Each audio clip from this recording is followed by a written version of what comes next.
जय हिंद दोस्तों, वंदे मातरम। बुमराह भाई साहब कप्तान बने नहीं कि एक बार फिर से टीम में वही एनर्जी दिखाई देने लगी जो एनर्जी शायद हमको पूरी सीरीज में चाहिए थी, अगर हम इस सीरीज में वाकई कुछ अनइमेजिनेबल करना चाह रहे थे।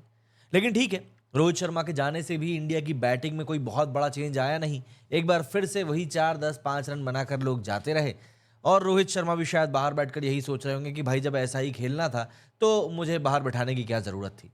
रोहित शर्मा के अलावा विराट कोहली जो कि अपनी फॉर्म से जूझ रहे हैं, उन्होंने भी कुछ नया नहीं किया। वही आउटसाइड ऑफ स्टंप वाली बॉल को उन्होंने काफ़ी छोड़ा और एक पॉइंट पर आकर उन्होंने बोला कि चलो ठीक है ना, थोड़ा-सा खेल ही लेते हैं, और एक बार फिर से वो खेल गए। लेकिन यहाँ पर बात करनी पड़ेगी ऋषभ पंत के बारे में। हालाँकि आज भी वो एक रैश शॉट खेलकर ही आउट हो गए, एक अच्छी खासी इनिंग खेलने के बाद में।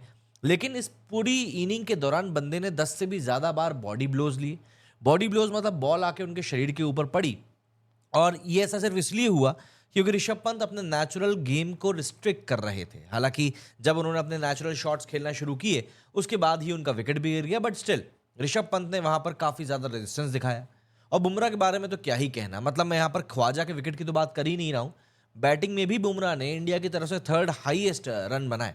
तो ऑब्वियस सी बात है, बुमराह एक तरीके से हम कह सकते हैं कि मेंटली हर एक तरीके से तैयार है इंडिया का कप्तान बनने के लिए। और मुझे ऐसा लगता है कि कप्तान बनने के बाद में बुमराह को भी एक अलग किक मिलती है, और कहीं ना कहीं उनका भी एड्रेनलिन लेवल जो है वो ऊपर चला जाता है। क्योंकि अगर आज के ही मैच की हम बात करें तो मैच के आखिरी ओवर में जो पूरा ड्रामा हुआ, सैम कॉन्स्टेंस ने जबरदस्ती का आकर बहस करने की कोशिश करी, एंड उसके बाद में बुमराह ने जब विकेट निकाला तब पूरा का पूरा सिनेरियो चेंज हो गया। और वहीं से जो पूरी की पूरी कहानी थी वो इस मैच की कहीं ना कहीं अब बनती हुई दिखाई दे रही है। आखिरी बॉल पर उस्मान ख्वाजा का जो ये विकेट इंडिया ने लिया है, ये काफ़ी हद तक कल के मैच में जान फूकने वाला है, ये बात तय है।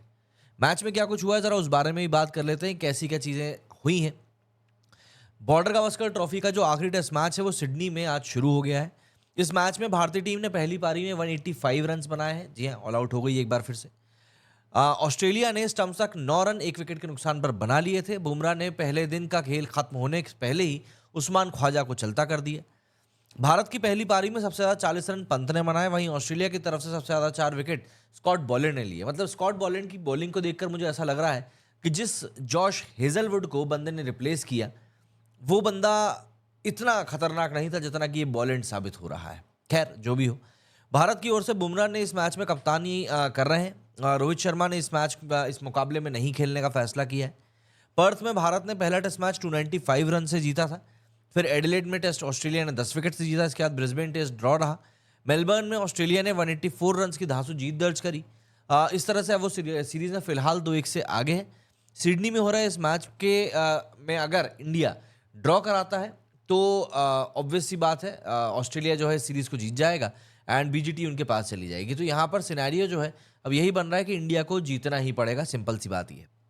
भारत की पहली पारी के जवाब में ऑस्ट्रेलिया की शुरुआत बेहद खतरनाक रही। भारतीय कप्तान बुमराह ने सबसे पहली सक्सेस दिलाई। बुमराह ने उस्मान ख्वाजा को 2 रनों पर आउट करने का जश्न भी जबरदस्त तरीके से मनाया। सैम कॉन्स्टेंस के पास जश्न मनाते हुए चले गए। दरअसल ख्वाजा को आउट करने से एक बॉल पहले ही कॉन्स्टेंस की बुमराह से थोड़ी बहस हो गई थी। स्टंप्स तक ऑस्ट्रेलिया ने 9 रन 1 विकेट के नुकसान पर बना लिए। टॉस जीतकर पहले बैटिंग करने उतरी भारतीय टीम की शुरुआत भी खराब ही रही। भारतीय टीम को पहला झटका केएल राहुल के रूप में लगा था, जो कि मिचेल स्टार्क की बॉल पर स्क्वायर लेग पर सैम कॉन्स्टेंस को कैच दे बैठे थे। इसके बाद जायसवाल भी स्कॉट बॉलैंड की बॉल पर पूरी तरीके से स्क्वायर अप हो गए थे। शुभमन गिल कुछ अजीब सा शॉट खेलने के चक्कर में वो भी आउट हो गए। कोहली के साथ थोड़ी डटकर उन्होंने कोशिश जरूर करी थी, लेकिन लंच से ठीक पहले नादन लेवन की बॉल पर आगे बढ़कर खेलने के चक्कर में बंदा जो था फिसल गया। लंच के बाद विराट कोहली भी एक बार फिर अपने पुराने ढर्रे ऑफ स्टंप पर आउट हो गए। मतलब विराट कोहली जिस तरीके से आउट हो रहा है ना, किसी और को प्रॉब्लम नहीं हो रही, बल्कि वो खुद अपने आप के लिए एक एम्बैरेसिंग सिचुएशन यहाँ पर क्रिएट करते जा रहे हैं। एंड सबसे बड़ी बात यह है कि जो ये सिचुएशन क्रिएट हो रही है, इस कारण से वॉकिंग विकेट विराट कोहली को कहा जा रहा है, और ऐसा लग रहा है कि उसमें शायद कोई गलती है भी नहीं। कोहली इस सीरीज में कई बार आउटसाइड द ऑफ स्टंप की बॉल को जबरन तरीके से खेलने के चक्कर में आउट हो चुके हैं, जबकि हर कोई उनको यहाँ पर यही कह रहा है कि भाई उस बॉल को आपको लीव करके आगे बढ़ना ही पड़ेगा। इसके अलावा पंत और जडेजा ने ही पारी को संभाला। पंत ने 40 रन बनाए, लेकिन जब वो भी एक गैर ज़रूरी शॉट खेलते हुए बॉलिंग की बॉल पर कमिंस को कैच दे बैठे। इससे अगली ही बॉल पर नीतीश रेड्डी भी आउट हो गए। जडेजा 26 रन बनाकर कुछ संभल कर खेल रहे थे, पर वो तब आउट हुए जब टीम इंडिया का स्कोर 134 था। लोअर ऑर्डर पर आए विश्व वॉशिंगटन सुंदर, प्रसिद्ध कृष्णा कुछ खास कर नहीं सके। वॉशिंगटन सुंदर का आउट जो है वो भी थोड़ा सा कंट्रोवर्सी में फंस गया है, क्योंकि बॉल ने एज लिया, ग्लव से नहीं लिया, स्निकोमीटर में दिख नहीं रहा था, लेकिन आउट दे दिया गया। ऐसी गंभीर कोहली के कैच के ऊपर भी थोड़ी सी कंट्रोवर्सी चल रही है। तो इन सब चीज़ों को लेकर अभी तक चीज़ें जो है क्लियर फिलहाल हुई नहीं है। रोहित शर्मा ने इस मैच से खुद को जो बाहर रखने का फैसला किया है, तो रोहित की जगह पर शुभमन गिल को चांस मिला। इसके अलावा तेज बॉलर आकाशदीप पीठ में दर्द के कारण बाहर है। आकाश के जगह पर प्रसिद्ध कृष्णा को मौका मिला है, वो अपना तीसरा टेस्ट मैच खेल रहे हैं। आकाश ने ब्रिस्बेन और मेलबर्न में अब तक 2 मैचों में 5 विकेट लिए थे। थोड़ी बदकिस्मती उनके साथ रही क्योंकि कुछ कैचेस भी उनकी बॉलिंग में छूटे। सिडनी के क्रिकेट ग्राउंड में होने वाले आखिरी मैच में मार्श को ऑस्ट्रेलिया ने बाहर किया है और ब्यू वेबस्टर को टीम में शामिल किया है। मार्श ने सीरीज में 10.4 के एवरेज से सिर्फ 73 रन बनाए। वहीं 31 साल के वेबस्टर ने मार्च 2022 में फर्स्ट क्लास क्रिकेट में 57 के एवरेज से रन बनाए हैं, जबकि 31 की एवरेज से 81 विकेट भी लिए हैं। तो एक तरीके से देखा जाए तो पूरी तरीके से वो उस पोजीशन पर फिट बैठ रहे हैं जो कि मार्श की पोजीशन थी। मार्च के बाहर होने के बारे में वही कहा जा रहा है कि भाई एक तो उनकी थोड़ी पीठ में शिकायत है और दूसरी उनकी परफॉर्मेंस भी वैसी नहीं आ पा रही है।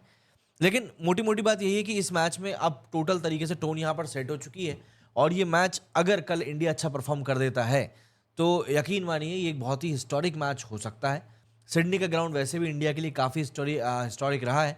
पिछले करीब 10-12 साल से इंडिया यहाँ पर मैच हारी भी नहीं है, तो काफ़ी हद तक सिचुएशंस यहाँ पर इंडिया के फेवर में जा सकती हैं। But it will totally depend कि कल मॉर्निंग के 2-3 घंटे खासकर फर्स्ट सेशन जो है वो इंडिया कैसा खेलता है।